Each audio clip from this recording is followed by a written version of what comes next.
Haji Bektash Wali is accepted as a saint in Turkey, but he was a Shia. Is it possible for anybody to become a saint or a wali while he does not believe in the Khilafat of Hazrat Abu Bakr, Hazrat Osman? Which saint is it? Haji Bektash Wali. Bakhtiar. Bektash. Bektash? Yes. Haji Bektash Wali. He was Shia. And no, he has a lot I accept your claim, but I don't know how to pronounce it in a way that it's understandable elsewhere as well. I see. I don't know. Haji Bektash. Haji Bektash Wali. Bektashi Wali. Yeah. Haji Bakhtar. Al-Haj Bektashi Wali. Yes. Bakhtashi Wali. Yes. Aha. Yeah. Now you see, what they refer to as Shiites, Yes. the Shiite scholars, is a nondescript something in which they combine all the Imams right from the beginning to the end. So the first Shia should be Hazrat Imam Hassan and Hazrat Imam Hussain to follow him. And all the other saintly figures who are accepted to be saintly by all the world of Sunnites, they were Shias technically speaking, but they did not endorse the views of the Shiites of today. So for someone to be a Shia without a detailed description of his beliefs does not convey any message to us. No verdict can be passed on someone of whose real beliefs we do not know. Right? So I'm quite sure if it was a wali of Allah, a wali of Allah cannot have any grudge against another wali of Allah. It's impossible. A wali of Allah cannot hate another wali of Allah. Awliya Allah are always remain loving and friendly to each other. So that is why it's impossible for a Shia who hates Hazrat Muhammad, the companions of Hazrat Muhammad Rasulullah, the prime among them is Hazrat Abu Bakr. And also Hazrat Usman, Hazrat Ali, Hazrat Umar, etc., etc. Not only Hazrat Usman and Umar and Abu Bakr. If you hate them, you most certainly hate Awliya Allah. And how could you remain wali of Allah at the same time? So because the history is confused, because we do not know in reality what the doctrine of faith this wali possessed. So we can't give any fatwa on that. Okay? Right. You see, we know at the time of Hazrat Masih Maud al-Islam, it happened that there were many great Muslim divines who were highly respected for their spiritual elevations. Hundreds of thousands of people believed in them to be Awliya Allah. As such, they respected them and bowed to their spiritual authority. When Hazrat Masih Maud claimed to be the promised Messiah, the ulama resented it so strongly that they launched a campaign of hatred against Masih Maud, and the plan included getting fatwas from great Muslim scholars and saints.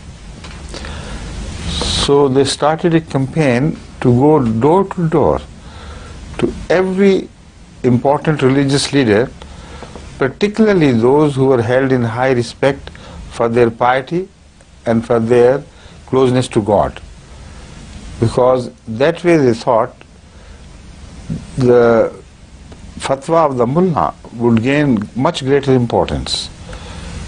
The mullah gives fatwa according to his knowledge, but a really godly man cannot give fatwa without his, any signs from Allah. So that was the reason they started a campaign for endorsing to their side the edict of the great, not ulama, but the saintly people. And we have many such examples where those saintly people refused point blank to side with them and to sign on the paper declaring Hazrat Islam to be a kafir and impostor outside the pale of Islam. Among them was Khaja Ghulam Farid of Chachdan Sharif. He was a spiritual divine of very great following in Bahawalpur, in Dera Ghazi Khan, in Multan and elsewhere also. He was highly respected, and he was a man to whom Allah spoke, and his ilhamat and wahi are recorded by his deputies and his adherence to his not sect but to the group he created. So all his followers know that he was a godly man. God spoke to him, and they were waiting impatiently for him to join the ulama to declare Messenger of Islam non-Muslim or impostor. And when they went to him, he said, no. All that I can witness is that he is a man of God. All that I can witness is that what he is doing for the sake of Islam, none other could ever do.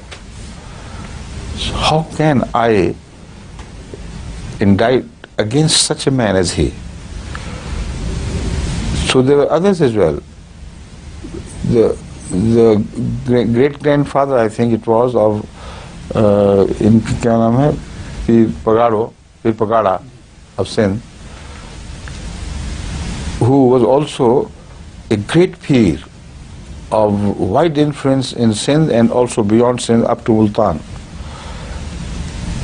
When people inquired from him about Messenger, he was God-fearing. So he said, I can't say offhand. I don't know exactly what he claimed. And I cannot declare a fatwa against him unless I'm guided by God. So he decided to seek guidance from Allah by praying to him for many days, and also by sending durood on Hazrat Rasulullah sallallahu alaihi wasallam repeatedly for thousands of times. His policy was that if this man was hostile to Rasulullah sallallahu alaihi wasallam, then by my sending durood upon him, I will be especially protected against this man, and God would let me know where he stood with relation to Muhammad sallallahu alaihi wasallam. And one morning he was told by God that he was a true lover of Muhammad Rasulullah sallallahu alaihi wasallam. He was from him, and he declared it to all his people. He said, never come to me with any malintentions against him. These are the words, but to this effect he warned everybody that God has told him that this is a servant of God, chosen by God, a lover of Muhammad Rasulullah sallallahu alaihi wasallam, and you should resist any temptation to call him bad names and so on and so forth. So that is another example. So there are others as well which occurred at the time of Messenger Islam, which positively prove the point which I have just presented to you, that one wali of God, two wali of God cannot abuse another wali of God. Right? But the translation time is over. Time is over, so to begin with translation tomorrow inshallah. قد انتهى الوقت المحدد لهذا البرنامج. سأقدم لحضراتكم إن شاء الله ترجمة ما قاله حضرة من منين في لقاء الغد إن شاء الله.